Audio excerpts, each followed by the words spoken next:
This damn prep food, Dude, it chicken better be. and rice. Better be. Better be. See, Aaron's locked in, man.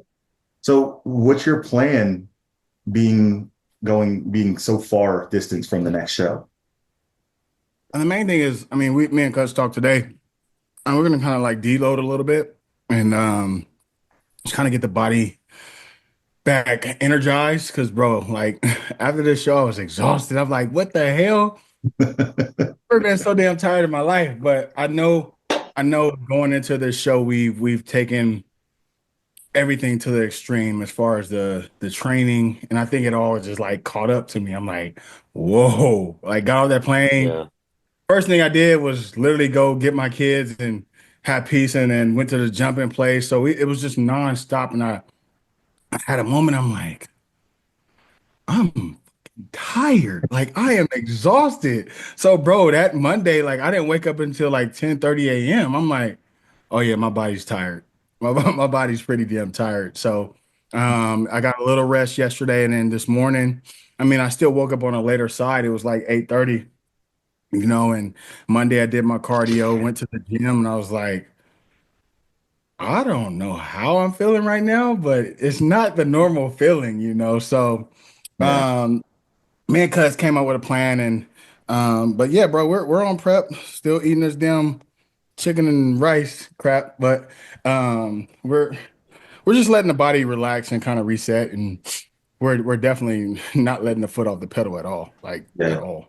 Wh- What would you say is the biggest difference from this prep comparative to the previous? I remember you mentioned even cardio was slightly increased more than normal. Like, would you say like your approach was more aggressive or was it just more strategic? Like, what would you say? Not aggressive at all. I mean, it was just more strategic because I'm the one who pushed the cardio. You know what I mean? Cuts was like, let's do 35 minutes or 30 minutes. He was like, and then one day, all of a sudden, he just asked me, how much cardio are you doing? I was like, bro, I did 45 today. He was like, okay, do 45, keep it at 45 only. Yeah. And next thing you know, he asked me again for some reason. I said, I did an hour the other day. He was like, bro, like you keep doing this extra stuff. So, we kept pushing the body to kind of stay on track. But I also know that us pushing the cardio also helped me keep 260 grams of carbs in my body. You know Yeah. what I mean? The whole prep. We didn't deplete. We didn't do, bro. Literally, our peak week was my normal day's week of eating. Yeah, we, bro. I we mean, we didn't do anything different. We just cruised into it. when I was in your So hotel room, boy was eating 320 grams of rice, but like he was chilling. But yeah. Ariel, So when you have an athlete, because this is why I could never coach myself, right? Because oftentimes I would run myself into the ground. I'm the guy who will push myself to do 2 hours of cardio. I'll eat zero carb for as long as I need to. And if I think in my head it's going to get me to the goal. How do you coach against an athlete willing to do just that, almost run themselves into the ground? Or is it a method of, you know what, I want to ride that, but also kind of know when to maybe increase food in conjunction to? I mean, it makes my job easier because I don't got to worry about like, you know, doing things easy on them. I don't got to go easy on them. Yeah. So, I mean, when Aaron told me that he was doing 45, I was like, yeah, keep it that way. All of a sudden, I actually cycle this cardio. Something that I've been doing a lot lately is I've been cycling cardio, kind of like how you would cycle carbs. Okay. Yeah. And So, then, yeah, can you give an example of exactly kind of what that would look like? all right. So with Aaron, um, throughout the week, every time he checks in, I would just tell him, okay, today is due 45, tomorrow's 60, and then we'll go 60 again, or we alternate it. And bro, it works. Like Yeah. it works really crazy. well. Yeah. Yeah. So I mean, just the fact that Aaron wanted to do more cardio was like, okay, cool. Like I don't got to ease it in. Like, I felt comfortable, because sometimes when you do something different from what you normally do, it's like we've never Because, done this bro, before. you've heard me, Alex and Drew, and Drew. We kind of coach. We got the same coach, but bro, we don't do more than 30 minutes of cardio. We don't do more Mhm. than cardio. Yeah. But I was stuck. I felt like me personally, I was stuck in that mindset because I was comfortable doing it. So Yeah. I told myself, I woke up one day. I said, I gotta break the fucking cycle. Like I have to like push myself in another way. Like, and believe it or not, and I hate to say this shit, but it's always thinking about like how Brandon would say, do five more for the haters. Like it was just literally I have to push myself over the limit because we're judging on this conditioning look. So let me push myself to that limit to see what conditioning that I can really showcase on show day. Yeah. So bro, when he said 30, I said, nah, I'm gonna do way more. So I started doing 45, and next thing you know, my body started to start chipping away. And you know, Ario, he's like, bro, you're doing something different. What are you doing? Yeah. So That's he smart. caught on to it, and then next thing you know, we just kind of added a little bit of here and there with the food, and we found our baseline. We found what really works for me, and bro, it just worked and it clicked. So everything was just clicking on all cylinders. Yeah. Yeah, but I also had to like, Oh, he in the also told me too. beginning, I was like, Don't all go right, no more. Do yeah, not don't go do more. higher. Don't do more. Like I don't want it affecting, like, because if you're doing random stuff, then it makes it harder for me to figure out what's going on, right? Right. But earlier on though, I did like hint it, like, yo, we're 12 weeks out. We don't have a lot of time. Just know that we're gonna be pushing it a little harder than normal. But the thing about his prep that really changed everything was how he trained. Yes. How he trained made it easier for him to be able to eat more. But check this out though. Like 2 years ago, like 2021, 22, he was able to diet down with a decent amount of food, right? Yeah. And I knew how he was training. And then 2023 and 24, I had to lower his carbs some more, right? Like his carbs were like, I was like, dude, man, he's like not dropping weight. But then now, like everything makes sense because I was talking to him. I was like, bro, like you wasn't training hard for like 2 years or something, huh? Because you're responding way different than you ever been. And Yep. and I think him losing to Olympia, it just really put him into a new mindset to Yeah. where it's like, man, screw this, like, well, we kind of had a different mindset going in too, because I was like, dude, who cares what people, I don't want to be rude. I know people watch this like judges. Sorry, I don't mean it in a bad way, but I said, screw it. Let's get huge. Yeah. Like I'm not gonna try and maintain this 2022 look where, oh, I gotta be 220, 220, 222. I was like, no, let's grow. Let's train shoulders. Let's train back twice a week and let's just kill it. And that's exactly what we did. And that's why we were like, you know what, we're just gonna be in this show, Ronnie Coleman style, like Yeah. just be His huge. body showed it too. Yeah. And that's Yeah. the difference. You get to a point to where you're stagnant, like trying to refrain from growing, thinking that you got to fit in with the Yeah. look. But Uh-huh. I mean, the pictures don't lie. He still has the aesthetic look. There's nothing that's blown out of proportion. If anything, it just highlighted his taper more. And you really see it come to life when you put the side by sides, because I saw this photo. I even reposted it because it's crazy. It's the best of all time that Aaron's ever brought. And to Yeah. me, I mean, the physique was flawless. The presentation, the poses, that new back pose was sick. I mean, everything looked really good and the peak was nailed. And you guys brought it together. The pictures don't lie. Aaron, Yeah. do you think that this was your best package? Be honest. Absolutely. Hands down. Yeah. I was extremely impressed when I saw these photos. This is to me the most conditioned you've ever been. I've Like ever been. your detail was through the roof. And that's something that I was really impressed with. Right. Now, they also wanted, we had Sandy on the podcast. She said specifically, hey, I want to see a fuller chest. And you brought it. Right. Yeah. Now, we're just going to get right into the weeds here. What do you think you need to bring in order to regain that title? Because it looks like you brought a tighter look. You got a fuller chest, right? And I posted a poll earlier and asked a lot of people, like, hey, we have Cutz on. What's the question asked? And that was the number one question. What does he need to do in order to regain the title? As far as what I need to do, I just need to continue to be me, you know what I mean, and continue to work and be the best I can be. And all I can do is show up to these shows at 100%. Again, it's a subjective sport. They're either going to like me that day or not. They're going to choose who they want to pick that day or whatnot. It's just me just showing up. You know what I mean? I feel I feel as far as this package, from here, all we got to do is just continue to polish it up. I mean, it's going to get grainier, it's going to get fuller, and it's going to get tighter. So 9 weeks is a lot of time to improve just this physique. And you guys got to understand, this physique was improved in the matter of 12 weeks. You know what I mean? And we just got off of the Olympia stage 20 weeks ago. So for me to transform my physique in this matter and that timing, you're gonna give me 9 more weeks to bring it better. I believe it's gonna be something special.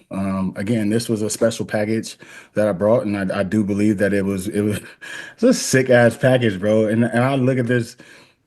I've been looking at the pictures, going through my videos, and just really reflecting on how I did it and what I did to kind of to get this physique to another level. And it's I just have to just continue to show up, man. That's it. Alex, go back to those pictures real quick. I wanted to kind of explain something for the people that are watching. The comparison that you were on with this 2022 Olympia look. Yeah, I got you. So he's so full in the right that he almost looks, in comparison, flat at what is, or was his best look ever in 2022. So look at his upper inner back. I mean, he looks flat in 2022 compared to that fullness that he brought. So that new muscle tissue that he gained, I mean, obviously since the Olympia 20 weeks ago, it's going to solidify even more over the course of the next 9 weeks to where he's going to keep getting more and more polished. And that's ultimately what I think it was at this show. I think it came down to just, I wouldn't even say conditioning, but his peak is getting better. But I think Ali was a little bit separated as far as like the polished look and, not getting into politics or anything. I think he's the look that a lot of these judges are going for.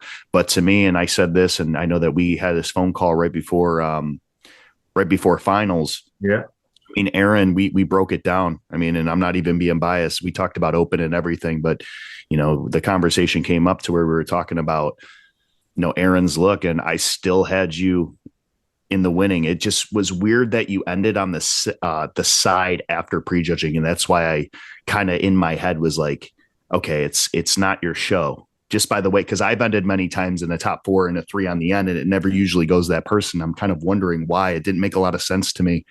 And even looking at the waist and everything, I mean, Diogo has a smallest waist, but he also has the smallest frame. But if you look at Ali, his waist is bigger in comparison, and Banks improved, and Ali still improved as well, especially in the back department, but it's still not up to par with Banks. But then again, it's not just a back show. I'm just kind of giving my thoughts right now, what I'm thinking while watching this. I will say this though. Erin was significantly better at finals. And granted, I think the lighting hurt him too. I think if you guys were there in person, like you would see the lighting on stage at prejudging was nowhere near what it was at finals. But regardless, I believe that Diogo and Erin were very close in prejudging. And when it came to finals, that's where when I saw him walk out, bro, I literally saw veins from like the 40th row back. It was nuts. And so you can clear his legs too. I noticed the calves because when I'm on, remember Deke Walker in Miami, when you notice like when the legs are conditioned, it's like I've seen it with Erin before, but really seeing it from the calves from behind and the hamstrings and all of that to where the skin was kind of tugging. I'm like, that's when the conditioning was on point because you're the only one that had that in the lineup. Yeah. Emmanuel had it too, but like Erin, out of the other top 3, you had that peak. You had that peak. But I do and consistently too. But I do want to give Diogo some credit here. I think this is probably one of the best packages he has ever brought. This was the best back that I've seen on him ever. And again, I think this top 3 was, to me, in my eyes, was very close. Now, before we get there, I want to quickly break down the top 5 because you also coached Emmanuel Costa, and seeing some of his updates coming into the show, that's what kind of put me on my radar. And then during the predictions, Erin actually put Emmanuel in there when nobody else did.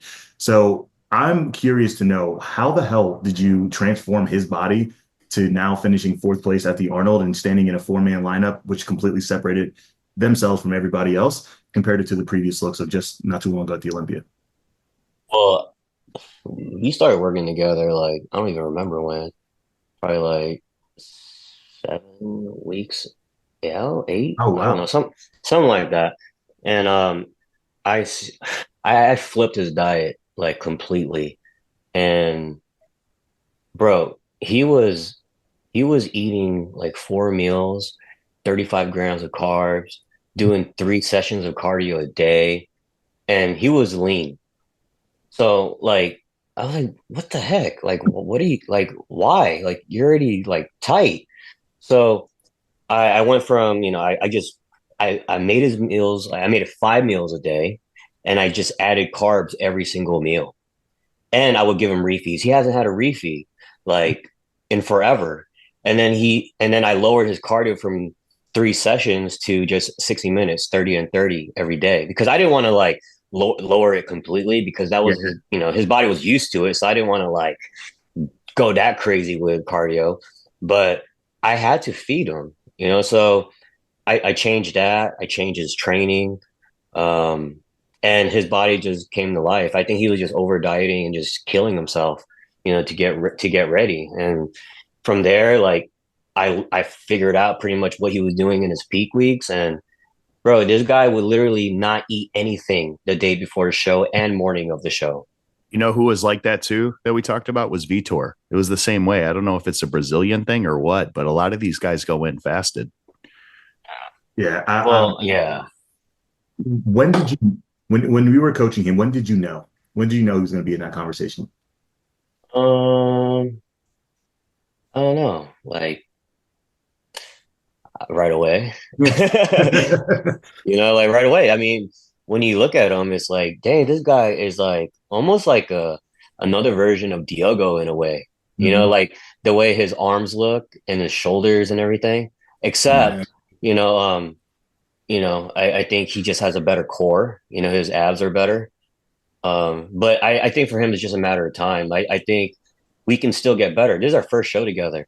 Yeah, 7 weeks. So yeah, so I think we can do better with peaking. I think he can still improve. Like I think his chest could still be bigger. I think his posing could be better. Like if you look at that right there, his elbows are so wide out that it actually flattens his chest, right?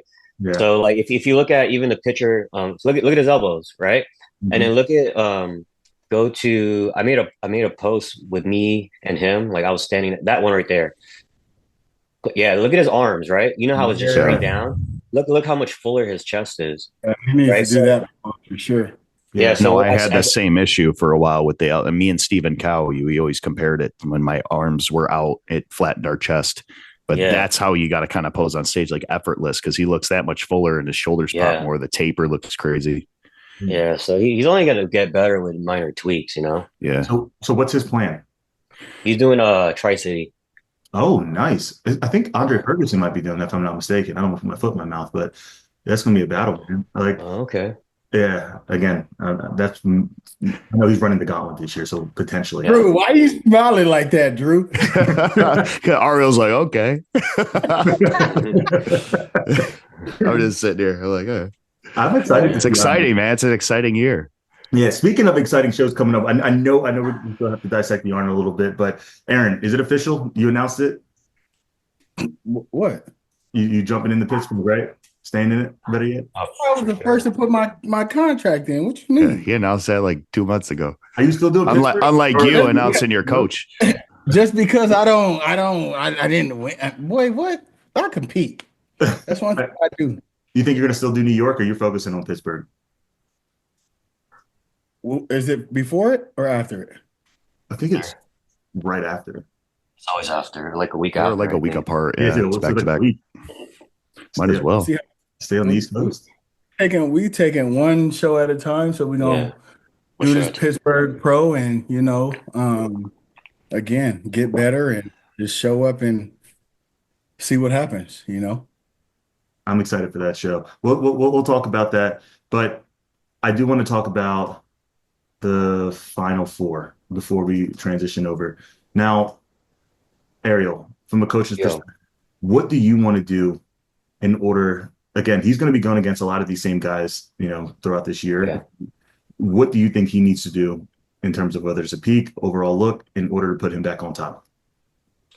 Well, I learned a lot this weekend, and I pieced things together as far as like, when it comes to tan, glaze, light, and all that kind of stuff. And the main thing that I want to focus on is, okay, if it's at an expo, me and Erin talked about this already.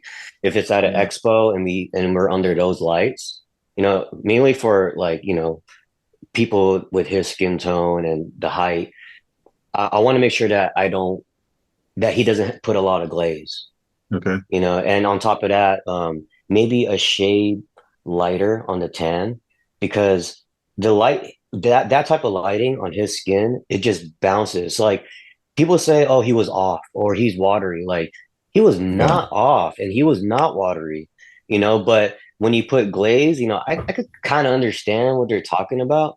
But even in this video though, like I wish he had a chance at being at the center Mhm. because the lighting is different in different spots.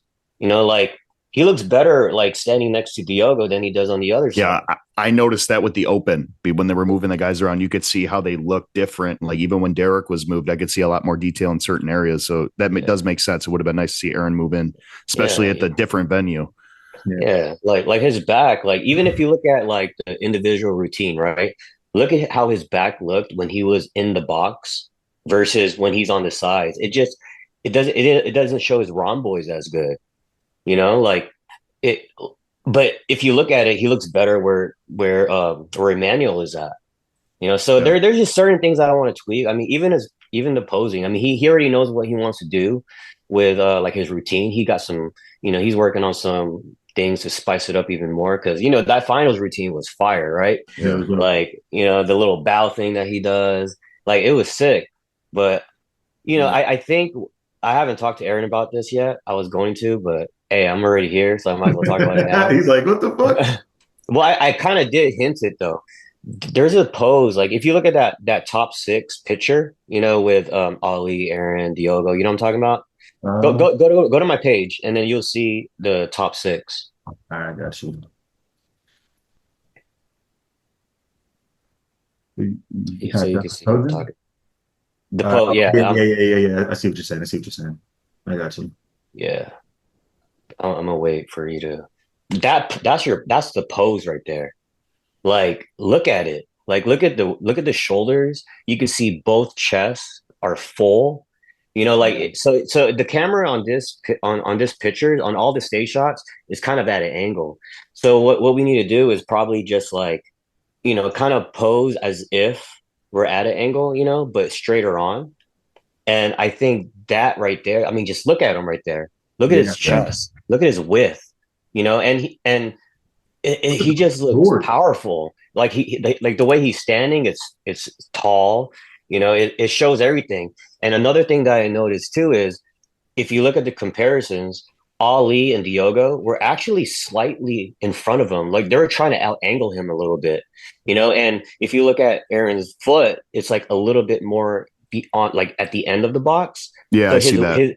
his weight shifts on the back leg while the other guys are a little bit closer. So they're kind of out angling him a little bit. Now imagine if he did this pose and then he's able to step right where the line is, bro, he's gonna pop out like even more like a sore thumb.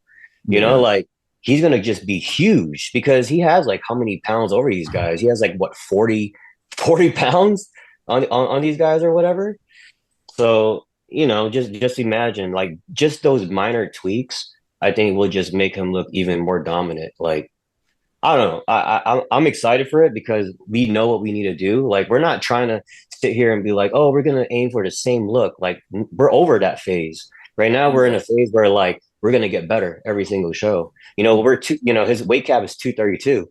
Like during this week, we were at a point where we are like, dang, like do we gotta be 224? Because we were a little confused with his height. So we are like, Yeah. man, we don't want anything messing with us. Yeah. We don't want them, they don't want them, we don't want them saying like, oh man, sorry man, you didn't make weight, so you got to do this. Like, nah, we want to make sure we're on point. But we got confirmation that his weight cap was 232. Just so it was perfect. So right after he ate, but anyways, he still has room.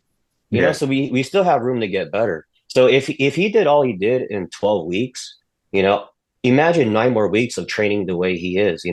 like just Nasty. progressive overload, like heavy training versus, the volume stuff that he was doing before. Like he took his physique to another level. And that's why even after prejudging, I was like, man, I don't know what's going on. I don't think that's the final. I don't think he's third. There's That no was way. my that was my next question. I wanted to ask you after prejudging, when him finishing to the far right, if I'm not mistaken, did you like in your head, like a lot of times as athletes, I know we feel a certain way based off of kind of where we end up going into the finals. But did you have that confidence that there was no chance that it was over? Yeah, no, I was confident. Aaron knows. I was just talking. I was like, yo, it's okay. You remember Aaron? I kept telling you that it's okay. It's okay. Relax. Like this is. There's no way. Because in my mind, in my heart, I You know how saw you it. look. Yeah. And I was like, there's no possible way, right? So because at the end of the day, I was really happy with how he peaked. And I was happy. I saw him for since Wednesday. Yeah. So like seeing how everything unfolded and how it was just perfect, how everything was, like I was confident. I was like, yo, this is the best Erin we've seen. This is the biggest, fullest version of him. His chest was, for the first time, if you look at this top six, he has the fullest chest out of all of them. Yeah. Usually there's somebody that has a fuller chest than him. Like, I don't know, whoever, right? But look at him. Look at him dead in the middle of that top six. He just sticks out. He does. Aaron, Yeah, go ahead. Aaron, what did you feel after prejudging? Where was your head at? What was your emotions? I didn't really have any, and even Aria was like, you know what? He kept saying it's okay, it's okay. And like in my head, I knew how hard I worked. I knew what I brought to the stage. So there wasn't time for me to get in my feelings. I just knew that I gave it my all. So I felt whatever placing that they were going to give me, that was the placing that I deserved. Yeah. So, but Ariel, it's okay. It's okay. He just kept saying it. Like, bro, if you don't shut up, like, God. Yeah, it's a weird series of emotions after a show. Like everybody goes into a show wanting to win, but the first thing is bringing your best look. Like if you're off, you can't blame anybody. But when you're on and you end like that, it's like I could. There was no way I could be mad. I sat and thought. I was like, they might be playing with me. They might be testing me. I don't know, because I know I look fucking phenomenal. and picks don't lie. And the world's seen it. So yeah. I'm still getting messages to this day, thousands of messages. So again, shout out to all the supporters, man, who are messaging me. I do really appreciate it, and I do see your messages. But I just knew I brought a phenomenal look. So there was nothing to be mad about. Like it was just more for me a personal growth thing because I did that. Like, and I've been posting these before pictures and afters, and I just posted one on my page. It's freaking mind blowing.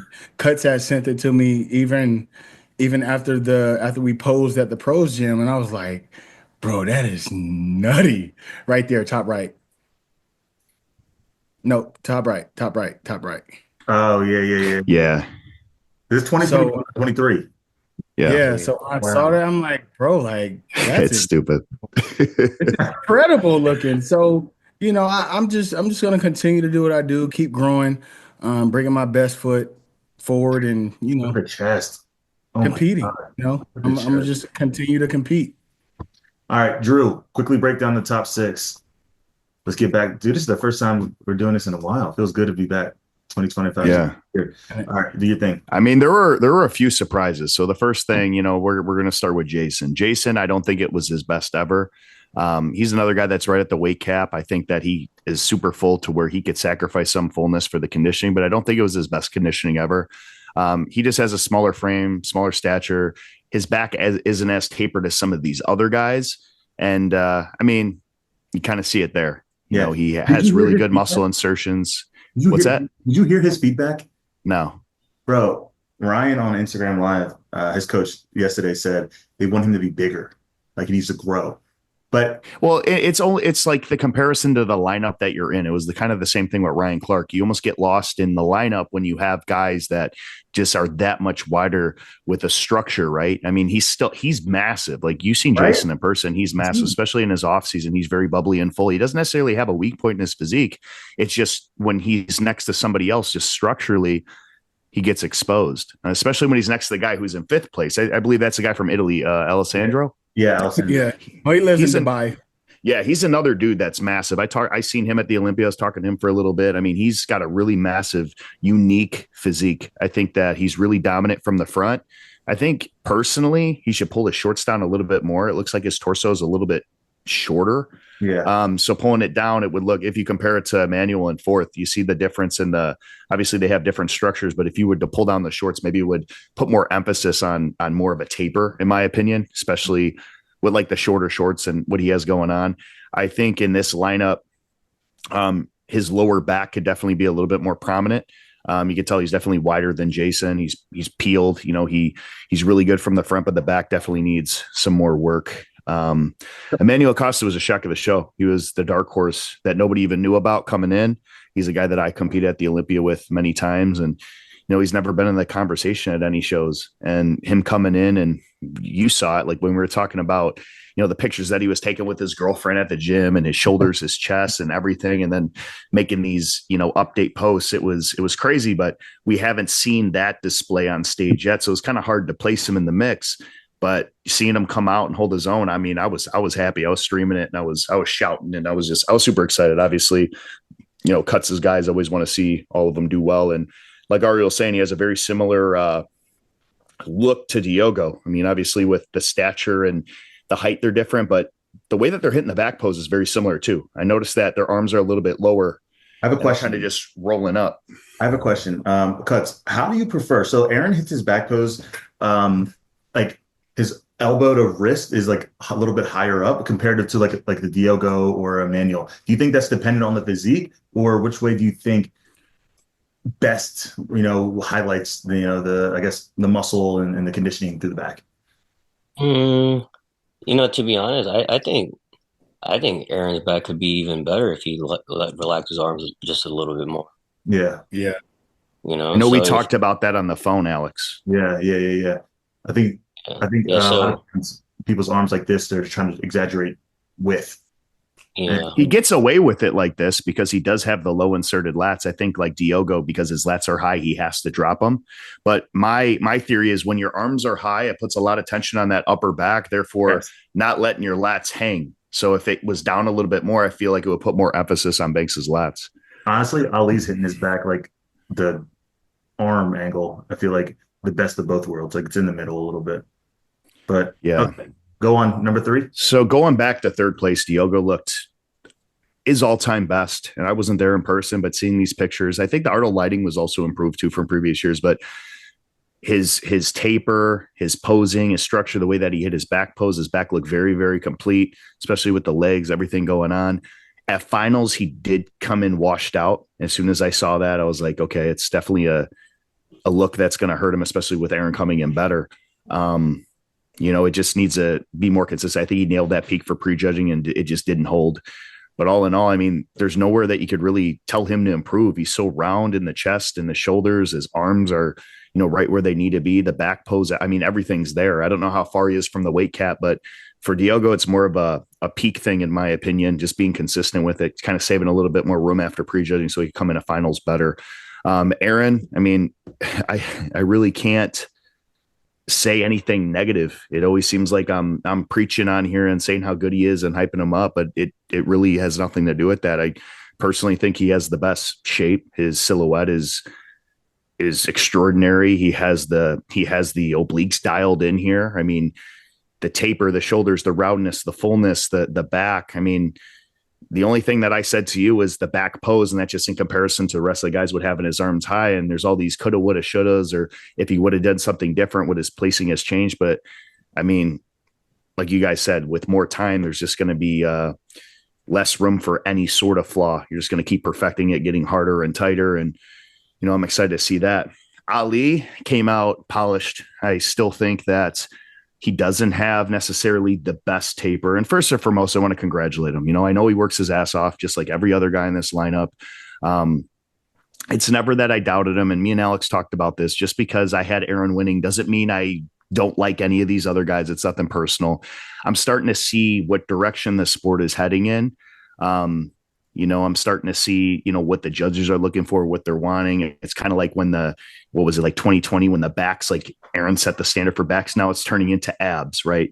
As good as your abs are, if you're standing next to Ali, your abs are going to probably suck depending on who you are, right? So he's setting the standard, but I don't think shape wise and structure wise, he has the best taper, especially the front from the shoulders to the hips and also from the back. I look at Aaron coming out and flaring like an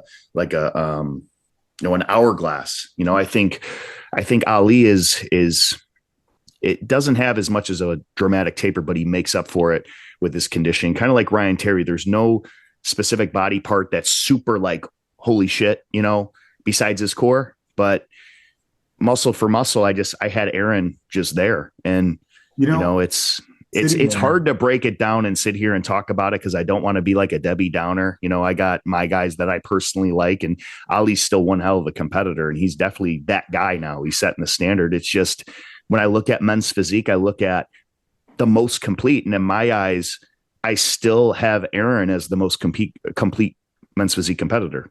Yeah, and I think it's you can look at it in two different ways, right? I think if you look at things from a macro perspective, right? Instead of breaking down each muscle group, you just look at the physique when it walks out. Say as almost like a novice eyes, right? Somebody who's looking at the sport for the first time. He has a dramatic wow factor, and it's not just like he has a polish. He has the tan, right? He has the men's physique look into the hair, the pretty, like he just has like a pop about him, right? And I think the judges like that.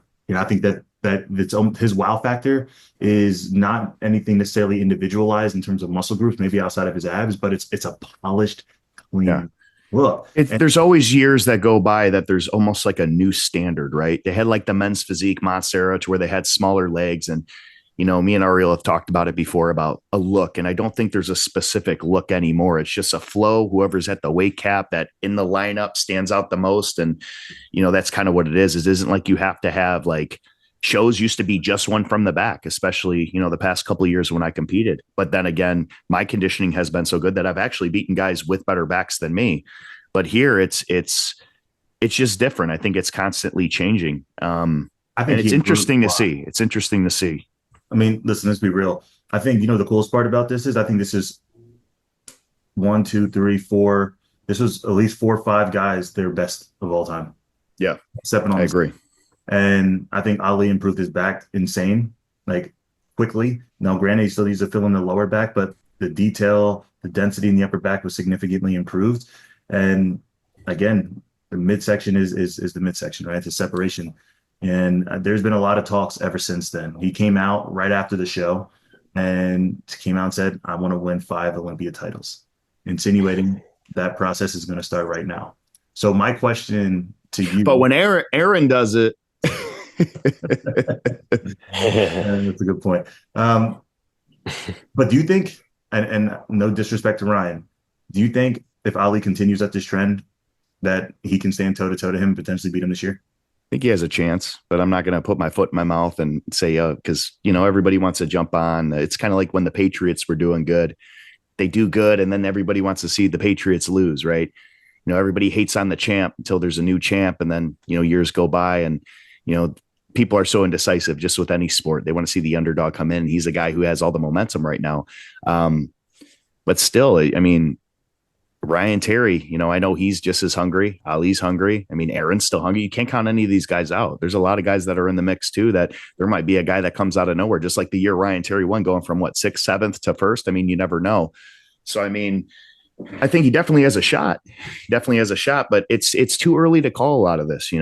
I've never seen Ali necessarily off. He could still do these shows. He might get all the shows that he wanted to get. Like he has this checklist of all these shows he wants to do and be the first man in history to get these 4 big wins. But at the same time, it's almost like You can't, the sport's constantly changing, and we see it with our predictions every week. I mean, we've been wrong. I was wrong. We're all wrong. And sometimes we have the list backwards. There's always a guy in it. I remember when I was told that I wouldn't be in a top 6 and I was second at Palmetto to Daniel Ammons. You don't know. And a lot of guys that are good or at the top, they could fall off. So Cutz, put your judge's hat on, right? Mhm. Why is he winning all of these shows? I mean, we all have our own opinions, but what do you see in his physique that is setting him apart from a lot of these other guys? He has really good abs. He has nice hair. Um, I don't know. No comment. Safe bet. But like you said, I think the pop, just the men's physique. I don't know how else to say this. I think you said the standard is starting to change, and the rewarding of a midsection is starting to come into play a lot over the last couple of last year or two. You know what I mean? But yeah, like I said, it used to be backs. I don't mean to interrupt you, but like it used to be backs, and backs are still, you still got to have a back. But now the core is starting to be looked at a lot more. And now that Ali's winning these shows, you always wonder, like the standard, look at Ryan Terry, look at Ali, like the core is, the guys at the top have it, so it's one of those things you can't just have a back now and then have a little weak core. I think it's definitely changing the pace a little bit. yeah, no, I couldn't agree more. All right, we have the Pittsburgh Pro coming up, right? We have other shows in the line, but Pittsburgh Pro is a big one. And this is probably slated as one of the most anticipated shows of all time. We have Erin coming. We have Ali trying to make history. We have who else? We have Brandon coming back. We have I think Ryan Clark's doing it. We have Is Edvin doing it? Ed Vitor? Vitor, I heard. Brandon Cantaloupes? Brandon Cantaloupes, yep. There's a lot of heavy hitters jumping into this lineup. First call out this show is going to be a second call out even at the show. I feel like is going to be a hitter. Yeah, we have number 2, we have number 3, we have number 5, we have number 7, we have number 8 and Carlos Ocran doing it, right? And he's looking absolutely insane currently. All right. So who are you looking at to make a splash coming into the show? Start with you, Drew. Got big. I'm excited to see Vitor. Honestly, Vitor is one of those guys that I've been following closely throughout the season. I think that his conditioning, his waist, his variables have been controlled really, really good this year. He's got the complete look. I know in the past he's never necessarily been known to have the best conditioning in a show, but his structure and from the videos and pictures that I've seen, he's very, very tight and grainy. So, when you work with Ariel, you progressively get better because he wants you to get better, and you're always learning as a team, not just as an athlete, but the coach is also learning. And that's kind of what I see with Ariel. And he's one of the guys that I was very excited to see. We're not going to talk like what ifs here, but if he was at the Arnold, it would have been very interesting to see how he would have done and stacked up in this lineup. Can we talk about very that? excited to see him. Yeah. Can we talk about that? Can you shed some light on exactly what the hell happened and his not ability? Because last update I saw was he was boarding his flight, and then obviously your video came out. Like where's his headspace at? And 2, with the physique that he was getting ready to bring, do you think that he would have finished in that, top conversation? Man, to be honest, man, he was on his way to be the best version of himself. Like his back was more detailed, his waist was smaller. I knew exactly what I wanted to do with peaking. Like I was excited for him. I mean, I posted videos and I said, I was like, best version of Vitor, like I think that's the Yeah. one, It's crazy. something like that, and it sucks. But what happened was I think he flew to see his kids or something like that. Because in Brazil, I think they live in a different area. And when he was in the airport, I think they lost his or somebody stole his visa documents or something like that. And they just couldn't find it. They used surveillance cameras, they went to the police, they tried everything they could, but no luck. No luck. And yeah, it freaking sucks. Did they end up finding everything now? Is he like good? He's able to make it? Didn't didn't find anything. He basically has to get everything all over again. Oh shit! Is that Yeah. Pittsburgh in jeopardy at all, or is he? Nah, I think he's getting everything one by one because he's supposed to do a muscle contest show in Brazil, Okay. and then he's doing Wasatch. So Oh I wow. think, yeah, I think he'll have everything by then. Damn. No, I'm just saying because Yeah, I think Andre Ferguson is also doing Wasatch. This is gonna be a fun year. There's gonna be yeah, some it'll be big fun. lineup. Yeah, exactly. Aaron, what you eat after the show? You was there, fool. Yeah, but I didn't see exactly You know I me, saw a man. the carrot people were cake. there. The I people had to were go there. to my favorite spot, man, and get some cheesecake, some carrot cake, You didn't some even eat your jumbo. cheesecake. I didn't, and that's the thing. Like I got home, bro. I was so full. I didn't even eat my damn cheesecake, bro. I devoured my carrot cake though. You had your chance. You had your chance, man. That was your only chance to get that cheesecake in a while, too. 9 more weeks till the next one. I Cutz, how much time do you typically give people post show to kind of be flexible before they have to get back on plan?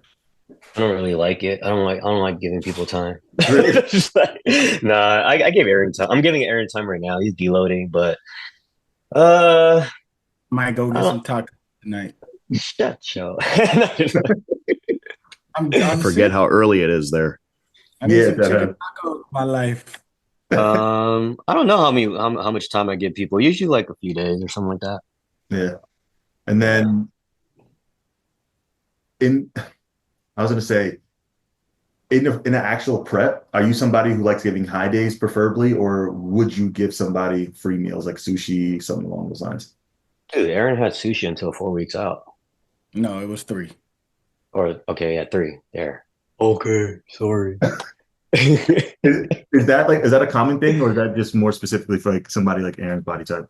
Nah, for this prep, I told you guys, man, he responded differently. He's been training hard, and there's a difference. So he was able to utilize sushi, and you know what? I really do think it helped him. It helped him grow into the show. I really do believe it. You know, Yeah. his food was stayed relatively high for him. You know, so to add sushi to it, it worked out. But yeah, it's not normal, really. I mean, I think one prep we did sushi or two preps, I don't know. But last preps we barely used sushi because he wasn't training hard. He wasn't training hard.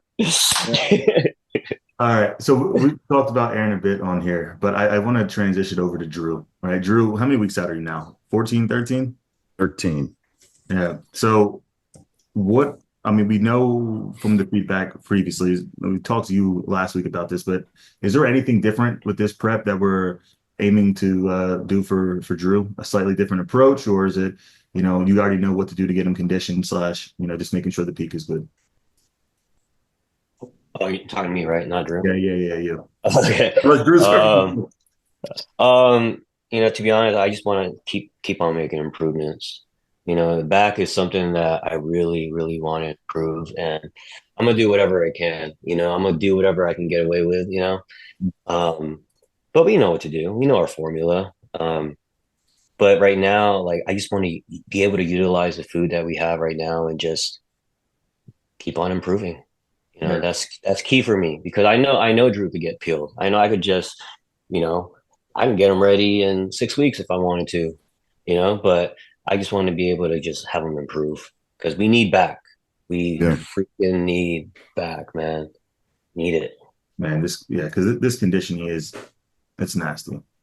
That was a day after Miami. And obviously, like with the weight cap and all that, I'm really able to fill out even more when I get more time. So all those carbs go to use. That's why doing Toronto is preferred because it's a 2-day process that I get to fill out too. So, yeah, I mean, I've already been doing a lot of body work and really focusing on the mind muscle connection with everything on back day and just in general, being able to really push on the rack pulls, not worry about the form and just going light, like really making it, going back to like 90s training where Ariel was telling me one day, like just make it ugly, just really get those reps. You got to force the growth. If you want that density, you gotta train really, really hard. I mean, it's it sucks, but I mean, you got to force it. So Yeah. it's definitely something that I'm looking forward to, especially going into a show to defend it. Never did a show before to where I'm coming in as the champ. So, I mean, I'm hyped about it. I'm motivated. I'm excited and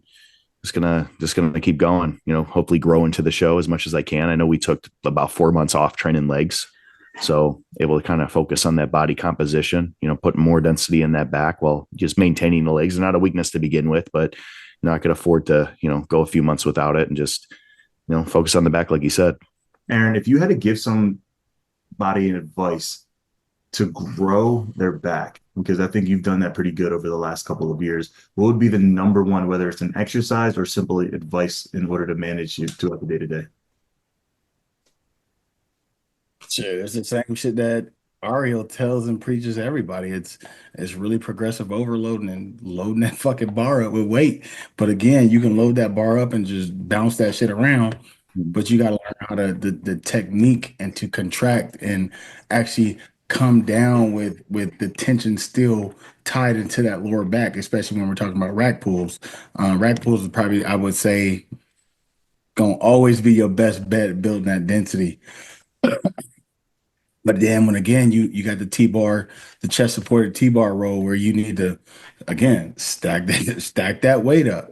And I see a lot of people who go and I know they be like, oh, my arms are shorter. No, just because your arms are shorter don't mean you bring your arms still closer. Keep that shit wide and pull. You know what I mean? So it's not about how long my arms are. You want to get wide, you need to pull wide. It's that simple. But Yeah. again, you gotta put that weight on that bar and those cables or whatever the case, whatever you're using, you need to take that shit to a whole nother level. And that's for everybody. It's not just for Drew or even myself, bro. Like when I started hitting them six plates again, my back started to go dumb, Yeah. dumb. And y'all seen that literally in the pictures that's been posted. You know what I mean? That growth just didn't happen because I was doing the volume work that I used to do 2 years ago for two Yeah. years.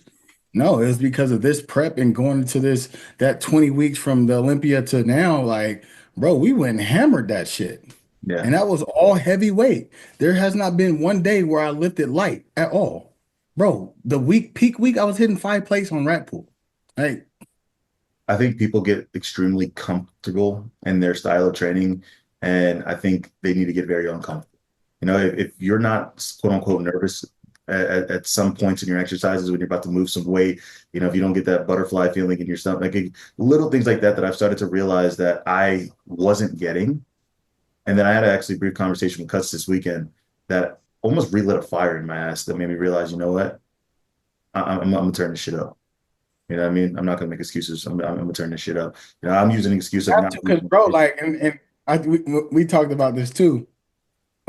Before that whole 2 years that they were saying stop getting bigger, stop training arms, blah blah blah. Bro, I would literally go in the gym, maybe an hour, and walk the fuck out. Yeah. Like I bare minimum 3 reps. Okay, got my volume, got my pump. Cool, I'm out. Yep. This year, after the whole 20 weeks, after the I told myself, you don't have shit else to do. Stay in the gym for 2 hours. Like, really get these reps and sets in the warm-ups that you need to do and follow the damn workout plan and start loading weight up. Bro, I did just that. I see I pros did that. all the time, man. They get so comfortable and doing the bare minimum in order to say they went to the gym or they got their exercise in. Yeah. They cross it I'm off. a walking testament to that, bro. Because Exactly. I was gonna say that. I literally walk in that gym and I walk the hell out. And Sometimes you get bored. It's Yeah. like I don't want like I don't even know where that mindset came from. I know I got comfortable, but Was it the titles, the trophies, I wouldn't even say it's the titles. It was just more of like the monotony? this is what they want. Like I'm what they want. Like they keep saying, "Oh, this man's physique, blah blah blah blah blah. He got the best this, he got the best." Okay, we're gonna keep it like that. We're gonna just volume work it. But then when we started to realize like the body ain't, and when they told me after 2000 this past Olympia, I haven't changed in 2 years. Bro, you have no clue how much that pissed me the fuck off. Like, and then when you You tell me, needed oh, it. you haven't seen the pop in 2 years, I'm like, okay. And then when you tell me that Aaron didn't have the best back on that stage, that pissed me off. So, bro, I went to fucking work. Like, no, you're not gonna tell me somebody back is better than mine because it truly isn't from genetic wise at all. So when we talking about backs, I'm gonna show you who got the best back. And then y'all want it pop, I'm gonna show y'all what we gonna do with this evolution of this body. And that's what we did, man. And at the end of the day, still play second, place third at the O, but we still got work to do. I'm not done. I love that shit, bro. You know, it's funny because I got feedback this year that made me make a decision for my future. And and Drew, you were next to me when I got my feedback from Tyler. Yeah. And he said something very similar. Or it was like, basically, I don't know what happened over the last couple of years, but you're regressing. Your body looks tired, and it doesn't have any pop to it anymore. And when I started to kind of peel back the layers and try to understand, what was going on, I justified me continuously pushing myself and stepping on stage because I was still getting to the Olympia. I was still placing top at all these shows at a subpar look, when in the reality is I say I want to be one of the best in the world. I want to be the best in the world, yet and still I'm not making the investment in time in order to get there. Right. So I'm off all PEDs, trying to give my body a little bit of a break. I also am doing it for family reasons, but yet and still, I knew I had to come off for a longer time than I've ever had to come off, trying to make sure that my receptors, my internals, everything was at a good spot. And the reason I bring that up is very simple, right? I think there's people out there who don't get judges' feedback at all. And there's other people out there who do what Aaron did when he got the judges' feedback. He gets pissed off. Right. And he uses that as fuel, as an opportunity to set himself apart from the previous version of him. Right. So when it comes to feedback, I always say you want to take it with a grain of salt to a small degree, but you also want to kind of take it personal. And I think that when you do that, you're going to get the results that Aaron got this year, and then hopefully that I'm going to get in the coming years. Right. So, Ariel, do you recommend all of your clients to get the judges' feedback, or is it a point that sometimes you just kind of know? A lot of the times I know. Yeah. But I just ask anyways, just for the heck of it, Yeah. but I also have my own personal goals, because at the same time, I know what looks good. Yeah. I know what I like, and that's what I shoot for, because you're always going to hear mixed stuff from judges, or, yeah, you're just going to get mixed stuff. Yeah. You Some people said say, something. I want to shift here because you just said something that I actually want to, grow upon. You said that you have your own personal goals, and my mind went somewhere else when you said that for a second. Everyone knows you as one of the great men's physique coaches, but do you have any specific goals that you have not hit yet that you want to, accomplish over the next couple of years? You have an Olympia, right? And I'm sure it's cool to get more, but is there anything specific? I haven't had back-to-back Olympias before. I like it. I think anybody has them. Well, no, that's actually. Did Jeremy Buendia have the same coach when he did all 4 years? Yeah, Yes. yeah, honey. Okay, yeah. Yeah. Drew, is there any specific goals that you want to accomplish under Cutz on stage? Of course, it's always about improving, and obviously, you want the placements to keep going up. I want to, when I go on stage, I'm also representing him, his knowledge, and the things that we both work on together. Without me, it wouldn't have him trying to learn my body, and if I didn't have him, I wouldn't be where I'm at. So, it's a reflection of the things that we've grown upon learning about each other as time goes on, and a lot of it has helped with my mindset too. So going into shows and just having somebody that believes in me and just really knows that I could do it. That goes a long way, especially with a coach, especially when you do have stress going into shows and, pro shows, whatever it may be. And every time I show up, it's not just about me. It's, securing a win, and, it feels like a win for the both of us. Cause it is, he wants it just as bad as I do. And that's something that I've learned even when I've dealt with losses or a close second place. And even if he had another guy that was, like he was coaching Danny when he beat me at Palmetto, and it's like, as much as it sucks for me being second. It's almost like it takes away from the win because I am second. We can't all win. It's the same way when it was me and Chevy in Toronto. It gets difficult. You're happy for the one that won, but you're also kind of like, oh man. So yeah, the goal is always to improve, bring my best, bring up this back. I'm going to keep working at, being better, getting more pro wins, more Olympias, and then moving up where the show matters. Oh yeah. Now, how do you coach when you have all of these people in the same show? I feel like that's probably a question and that I even had, before I got an opportunity to get to know you. But when you have, 3, 4, 5 guys all competing for the same goal, how do you manage that? And I'm sure there's people who somewhat get upset about that in itself. So how do you go through those emotions? Man, to be honest, my goal is always just for everybody to be their best, and if I know I did that, I'm happy, because at the end of the day, I'm not the one picking, the judges are, so you can't be mad at me. Yeah. No, but No. seriously, like I just want to make sure everybody's at their best. And So, so far I had it, it's a good start of the year because Aaron and Manuel was at their best. good point. So But when you have yeah. somebody, for example, say trying to go against Corey Moore, somebody who's, bubbly, round, whatever, Mhm. you then have to say, you know what, we're not going to try to, Drew is not going to be as bubbly as him. So we have to do X, Y, and Z in order to even stand a chance. Like, is it hard to pull triggers based off of knowing you're going against a certain body type? No, I don't do that because I'm still focused on that one individual. Okay. I have to make sure they're at their fullest, they're at their tightest, they're peaking. That's my priority. I don't think about, oh, I gotta get this strategy. I mean, this ain't football, like I can't, I'm not gonna freaking set up run plays and all that kind of stuff and do specific things like, oh, this guy's full and this one's not, so let's do this, let's go do this to that guy. You got to be your best. And at the end of the day, that's what the judges want to see. I mean, what have you been hearing on Tyler's feedback? Oh, I saw him better than this and blah, blah, blah. Or this person, I saw him, he's at his all-time best. That's what I'm going to do. I'm going to try and bring you in at your all-time best. Oh yeah. I love it. Yeah. All right. I'm going to run through a handful of questions. Let's see. All right. The first one. I can't read it out loud. It's the same question that Drew and Aaron, or not even a question, but they make fun of me every podcast. All right. Adding quality muscle being natural. What are some key factors in order to progress? The same thing you Take, do with somebody who's not natural. Eat It's the right, same train shit. hard, rest. You might have to just You rest gotta work more. hard.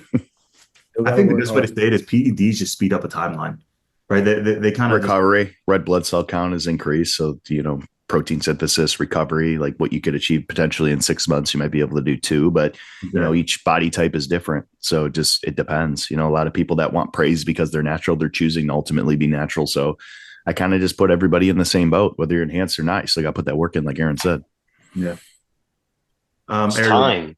It's time. Guys who, obviously who are supplemented, they have to they can't just do like a 6 month off season or anything like that. And I think that's what kind of sucks because people see what people do in, I don't know, let's say a year, right? Or 6 months. And some people expect that they could get that too. But not people are, a lot of people are, not realizing that some people are supplemented, so you have to just take the time. You got to be patient oh, yeah. because if you think about it, even right now, I mean, even people who aren't supplemented, some of them are still impatient. Some people still think they could grow as much as Aaron or Drew. Everybody is different. Some people grow 5 pounds of muscle, some people grow 10, some people grow 3. And now people got to remember that it's not like that for them. You got to take the time. Back in the day, like before men's physique, the way people used to do things is let's say they would do nationals, right? Their next show is usually going to be nationals. Yeah. They take that time to grow. And a lot of people nowadays, they want fast results, fast, they want to be popular soon. They want to be insta famous. So they want to do everything fast. And it doesn't work that way, even for people who aren't on, so natty people, you just got to remember that they got to take the time to really improve, you know, and progressively get stronger, eat right, you know, not get fat, you know, like it's yeah, it's just frustrating because I have a lot of people that I do work with that, oh, how come I can't be like Erin Banks? You know, how do you do that? You know, and they don't realize just like you know, what you need to do, Yeah, how come I you know. can't have a back like Banks? What am I doing wrong? We're like training the same way. We have like the same diet. Why don't I look like him? This one is specifically to Cutz. What was your defining moment? And as soon as I saw this, I thought of I'm not sure if you're comfortable sharing it, but the situation you went through earlier in your life, and from that, you kind of pulled the trigger on bodybuilding. What was my defining moment? You remember that conversation? Oh, in the car? Yeah, Oh, that was pretty defining. yeah, yeah, so that's gonna be a long story. You've abbreviated. It's probably gonna be, it has to be like Spark notes. another podcast or something, or a biography or something like that, documentary. But I'll try and make it short, you know, like, you know, I used to be in the club too. I used to party a lot, but I always lifted, you know. But me and Mike, a lot of you guys know Mighty Mike. We've known each other for a long time, Mhm. and we used to be in the club scene, but we also worked out together. You know, we were both kind of known as like these guys that lift, even though we're like little Asian guys, right? Or Filipino guys, should I say? And I always wanted to compete, but I never did because I always party, you know. And you guys know what partying entails, you know. But anyways, you know, I ended up getting stabbed like outside of a club and almost died. How many And at times? that moment, 15 times. What? Yeah, I yeah, thought 15 50% times. was real. Yeah, man. So that right there was like, wow, like God's not done with me. You know, He wants me, and there, you know, like in the same time, like when I did get stabbed, and I knew I was like, oh my gosh, I knew like, okay, God, okay, like I'll stop, I'll stop doing what I'm doing, you know, because I wasn't living a good life. Yeah, You know, I really wasn't. And from there on, you know, I just went back to church and I started lifting again. And I did my first show after 6 months of, you know, from getting stabbed. And I got second. So I was like, dang, like, this is crazy. So I kept on going. And from there, I went from working at 24-hour fitness to, you know, having my own set of clients at a private gym. And that right there just turned everything around, you know. And from there, I started training. From training people, I stopped training and I started focusing on coaching. And I came at the right time. You know, during the time there was not a lot of coaches. It was like me, Omar, and was Mike still? uh, what's that? Was Mike around? Ryan Benson, that like those guys. Ryan Benson was always around, but I think he came out with Zero Gravity started getting famous, maybe, or known. I don't even know. Yeah, I don't know. I don't want to say the wrong stuff, but yeah, yeah, it was, yeah, me and Omar, and yeah, it just blew up from there, that's awesome. you know. I mean, I know Drew, you have a very similar story to that, and that's kind of transformed you. Aaron, what is yours? Babies. Yeah. Because again, I was also on that. I had a weird story. Actually, let me try to break this down real quick. So I had a weird story. As I've said, I was in fashion majority of my life. I've been in the fashion game for probably almost 15 years now. And at that time, I was also partying and promoting club scene stuff out here too in Fresno. So my boys who I'm connected with, as they're at, when you guys see me pose, there's a tattoo right here that looks like Texas A&M, but it's STM. So it's surrounded with with actual talent, SWAT team music. So we that group was signed under Jamie Foxx, right? So we would go back and forth to LA, promote, do different charity events, do different stuff like that. That's where I got connected with EJ King, who was Chris Brown, Tiana Taylor's, and everybody's fashion stylist. So that's how I met pretty much everybody in the music industry.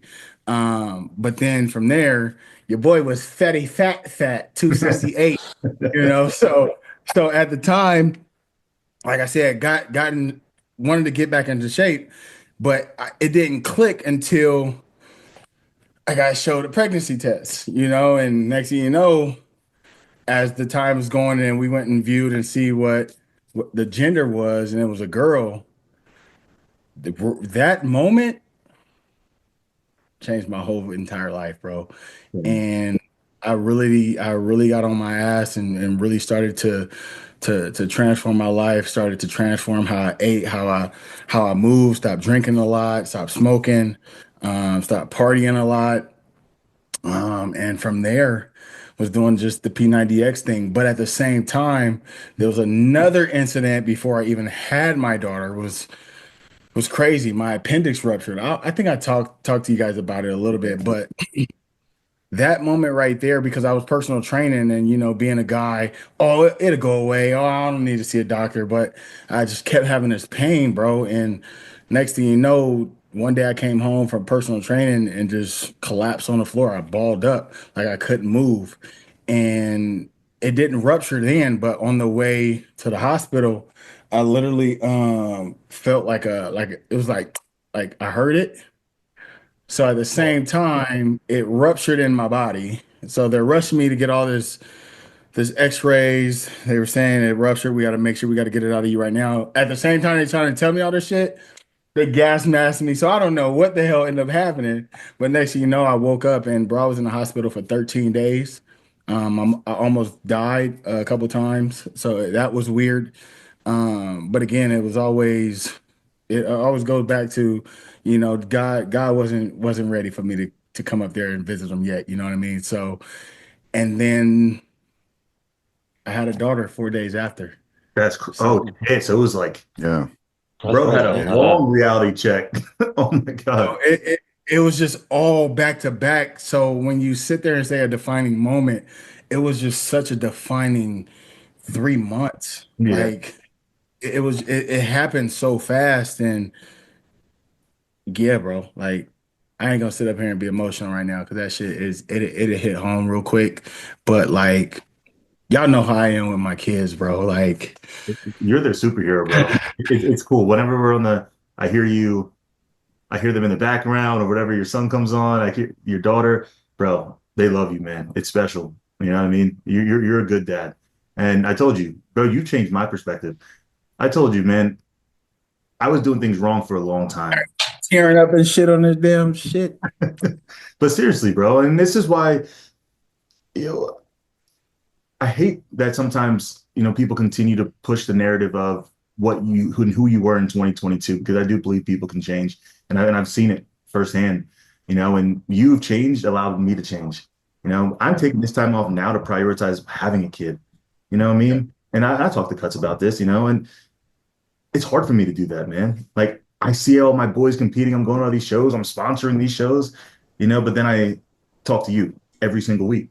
And every time we talk about your kids, right? So that, again, gives me that reality check of, you know what? I'm doing the right thing right now. As much Right. as I want to step on stage, as much as I want to prove the doubters wrong when my supporters right, playing the long game or the long game right now is, going to set me up for future success. So I don't know if you understand, because I think a lot of times we focus on the hate more than anything else, bro. Like what you are doing is helping a lot of other people too. So I want to make that very clear. Drew, I know we're getting a little deep here.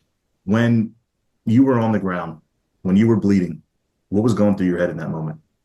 It's kind of crazy because I did a podcast earlier and I just talked about this. So the number one thing that was going through my mind was what most people probably wouldn't expect, but it was how much it hurt and how painful it was and how it really humbled you with how much it knocked you on your ass.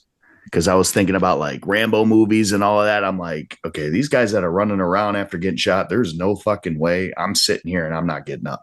I Yeah, remember yeah. my stomach, it felt like I was winded. My ears were ringing, and it was just like, couldn't catch your breath. And then you fall back, and I was in and out. An off-duty cop actually took my fanny pack and tied it around my leg, and that's what saved me, because it was the artery that was severed. I know I talked about this many times, but I mean, I had to rewatch the video in court of me getting shot, and it's almost like I'm having an out-of-body experience while watching it, because every time I saw it, I relived it. And I know I used to watch Law and Order, and I'm sure you guys have too. Um, like on trial and all that, or like rape victims and all these cases of murder. When you go on trial and you see the person that did it to you, it takes every fiber of your being to prevent you from jumping over the counter and doing something, especially when they're mocking you or smiling or laughing. And the biggest thing that, obviously this whole segment that we're talking about is defining moments. They literally come through near death experiences, because that's when it makes you realize that you're getting a second chance. So why would you waste it on somebody who potentially tried to take it away from you? And I was never big into faith or religion, but after being shot, I became more invested in learning, reading the Bible, watching different podcasts, philosophy, trying to understand the meaning behind things, because I understand that there's coincidences, and then there's what happened to me or Ariel. And it's almost like even Aaron, like with him just explaining that, it's crazy that many people could experience that. Like, you're going down a bad path, not necessarily bad, but a detrimental path that's potentially not going to put you in a better spot. And then something like that happens to you, and you're like, whoa, now I'm a 2-time Olympian. Banks is a Olympia champ, and he's still, consistently in the top 2 and 3. And then Ariel's the best men's physique coach on planet Earth. It's like all these things, like we would have never expected it, And yeah, you're the best. I know that. I saw that look.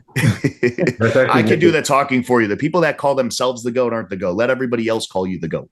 You see those comments on your pictures. But my point is, like, we never expected any of this stuff. We never, it may have been a dream as a kid or something, or bodybuilding, just being a bodybuilder, but I've never expected to be in the position that I'm in right now. And, having a near death experience is really like, unless you've been through it, it's hard to explain. It really is. And that's what I think connected me and Ariel a lot. I remember the first time I explained the story to him in San Francisco in the hotel room, and it still was something I was getting choked up about. And it never goes away. You just learn to cope with it. And that's where my faith kind of came from, reading different things and, confiding in a higher power and really showing praise. And the more that I started showing praise and helping other people out by whatever it may have been, in the gym, conversations, photos, going on other podcasts, breaking down, what is meaningful to me and my story. I mean, that's my way of paying back, and I love doing it. I enjoy it. So Alex, so you learn from us, don't let yourself go on that path, No, I mean, it's crazy. I'm sitting here, and this is a bodybuilding, quote unquote, podcast. And for the last 20 minutes, we've talked about, not bodybuilding at all. And it makes you realize, with these conversations, how insignificant at times bodybuilding is, when I think a lot of times we focus half the time, everything in our power on it, right? And hearing these stories now, hearing what everybody's went through, it's crazy how quickly things that you care about or passionate about, at this moment can be so insignificant in another moment. You know what I mean? And it's scary. It's also eye-opening to make you guys realize that there's a lot outside of bodybuilding that also does need to be prioritized. How you live your life, right? Who you live your life with, and also the lessons that you learn, based off a lot of the things that you go through in your life. And it's absolutely insane to sit here and see Aaron tearing up talking about his kids, and Drew talking about getting shot, and you getting stabbed. It's like, it's bigger than bodybuilding. It's quite the crew you got on here today. I know, man. What bunch of D-gens. I'm like, oh man, I'm sitting here like, what is my defining moment? Nothing, bro. But man, it's special. You'll have it, and you'll understand and know when that time comes, when it is. And I know you got your head on straight. You do things the right way. And I don't think that defining moment is going to come until you have that baby. Yeah. It doesn't need to be negative. Doesn't need to be negative, or at least hope it's not negative. And it's going to change your life. And the people I do talk to, that's having babies or had babies, bro, it's life changing. And I talk to your dad more about my kids than you do. My dad Man, loves your me. dad stay in the DM just talking to me, man, your kids are so beautiful, blah, blah, blah. We just go on a whole rant, man. It's when you have kids, and it really bothers me that some men don't really step up to the plate because I don't understand the feeling that I have with the mom or not. There's no way I'm ever letting those kids just out of my sight. Like I can't. Like it's just it's an impossible thing for me. You know what I mean? So, man, if y'all got kids out there, man, mend it with everything going on, and just take care of those kids because those kids need a father in their life, man. And Yep. I had a mom and dad in my life. I got buddies who grew up with no parents, and I seen the impact that's done in their lives. So I'm just trying to be the best father I can be, you know what I mean, and continue to do what I do as a father, and just let my kid just be the role model for my kids. Like I said, I'm not the best person. I may not be the perfect character or whatever the case may be, but I know when my kids look at me in my face, they know who the best daddy is. You know what I mean? So that's all I care about. I don't care being called an asshole, arrogant, and all that other stuff. But I know when I sit my babies down, or you can go, my babies can go do interviews in the world, and they're gonna say my daddy was the best daddy I've ever had, and I'm the only daddy that they're gonna ever have. You know what I mean? So it's just different, man. You'll understand when you have them. I don't even think Yeah, it's. Ario knows. I was Ario gonna knows. say. I mean, I've seen him with his kids playing basketball. And the thing is, like, he had a girl, but it's also now that time to play on as the same gender as him as boys, bro. Like my son, I'm more emotional. Like I was emotional with my daughter when I had her, and like just taking pictures with her and stuff like that, and going to daddy father dances. But like, bro, I can sit on the because long story short, my son was sick the peak week, and I'm at the gym. I'm like, I'm dead tired, bro. And I get a phone call from his school, and I'm like, hello. He's like, oh yeah, Isaiah said he's having a headache, blah blah blah, and he wants to go home. Like, I really cannot leave this workout right now. I said, I'm actually at work right now. Can I talk to him? It killed me. He get what's up, Dad? I'm like, what's going on? You good? He was like, no, I just don't feel good, and it should get me emotional again, but he was just like, Dad, I just want to come home. I said, all right, I'm gonna finish this work. I'm gonna come get you. And he was like, I love you, Dad. And that shit had me break down like a crybaby in the gym, bro. And I'm like, what the hell? Like, I and it can't. was peak, and I was like, you know what? I got to go get my boy, and I got him. He ended up feeling a little bit better, and we ended up going to get him a pizza and some ice cream. I said, whatever you want, let's do it. And it's those moments, man, they're priceless. They're so priceless, bro. Yeah. And it was just him just being sick, like not feeling well, like. See, Dude. that's moments you're gonna remember forever, bro. And as he grows, I'm sure he'll attach to other moments. But it's crazy to see. Oh, absolutely. Yeah, yeah, I don't know. It's special, man. I remember with my mom when I would, when I was sick, I wasn't really sick, but when I got older, I'd start faking it. And then she'd pick me up and go to I didn't want McDonald's. to say that. I didn't want to say that to Erin, but I was like, But I remember it. I story. remember No, it. no, Yeah. trust me. Like I know my son. I Yeah. Was he I sick? know I know he had a headache, but I knew like he was just not wanting to be at school. He wants to spend time with his dad. That's what it He had was. a He wanted he to had a spend time long with ice his dad. cream. Yeah. he had a long week, but my kids know, man. When they with pops, we chilling, like we doing everything. We going to the jumping place, we going to the bumper cars, we going to see movies. I just do everything with my kids, man, to the point to where I'm present. Like they know dad's gonna do something. So Second, I'm not the boring dad. And that's what I yeah, never wanted to be. I never wanted to be that dad to where again, when I was out of shape, oh, go outside and play by yourself. Like if I pick my son up from school and he's just playing by, like, bro, what kind of dad am I? Yeah. Yeah. Drew, Like I wanted to set a different example. You know what I mean? Drew, are you ever gonna have kids?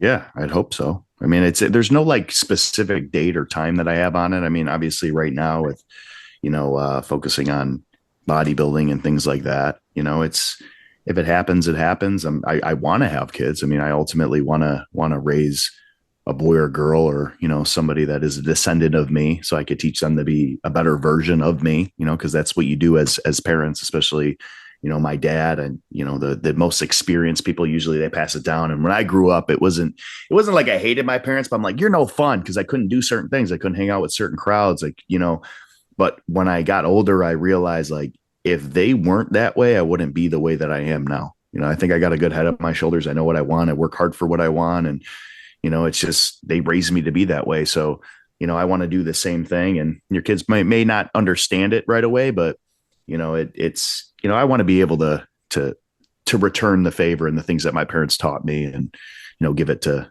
a mini me. All right. Second to last question for everybody. Do you think you would ever let your son or daughters be a professional or aim to be a professional bodybuilder? My daughter, if she did, yes, she do fitness. I will allow her to do fitness and fitness only. Okay. My son, As long as it's not OnlyFans, I don't care what they do, as long as it makes them happy. exactly. Bro, You know what I mean? Yo, I still remember one of our first podcasts, how much you hate OnlyFans girls, bro. It's not that I hate them.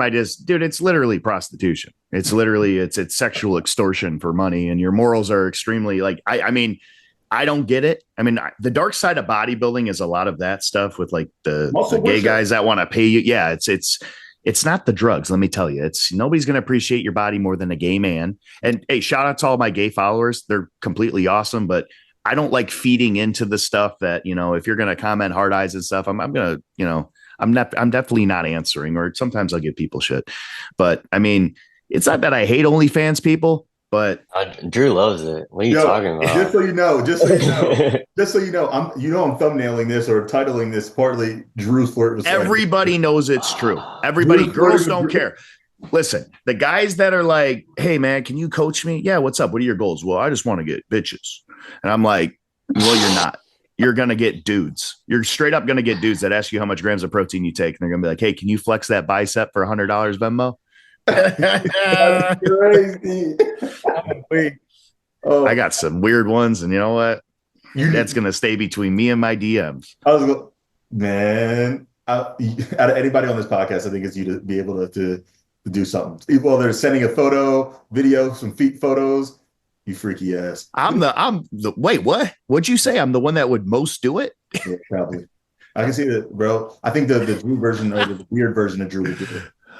Ariel, would you allow your kids to knowing what you know about the bodybuilding world, not only fans. I don't know. I don't know, man, to be honest. I thought about it. Me and Linda talked about it. Because they're surrounded by it, and they're gonna be surrounded by it. Yeah. I don't know. I don't know. But that's the thing. I don't think his kids, they do so much outside of bodybuilding. That's my goal, to have them do other stuff, I was gonna say, he's trying to distract them. I don't think Lele would do nothing in bodybuilding. She's too much of a girly girl. Yeah. She's too much of a girly girl. She is girly. Super girly. She likes basketball, though. I hope she gets taller. Is she not tall? She needs Linda's height. She's lanky. I know she needs, Linda's family, they're tall. So I'm hoping she gets that side. All right, last question. This is just for Cutz. I don't think we asked you this on the last podcast. If we did, my apologies. But where do you store your syrup? Pantry or fridge? Yo, you better not, bro. You got a fridge. That's crazy. I never asked him either. Hey, he's on my side.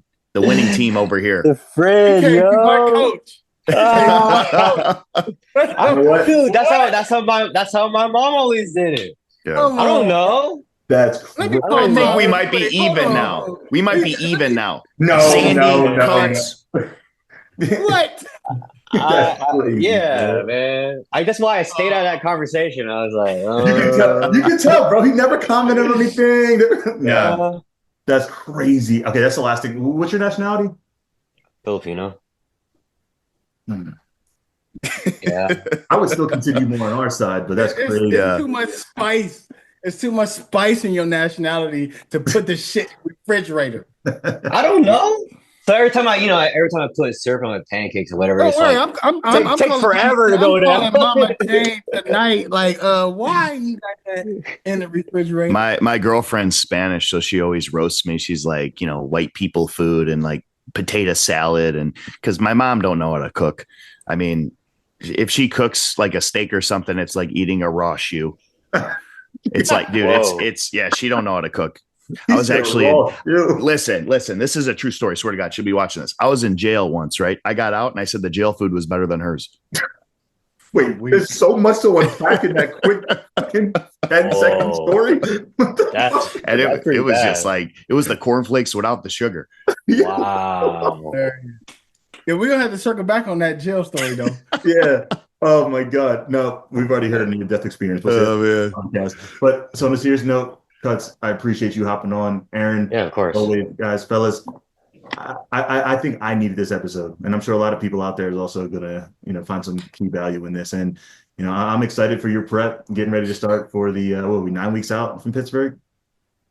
9 weeks Yep. out, and Drew right around the corner. And I'm excited, man. So as always, man, I appreciate y'all. And until next week. Dude,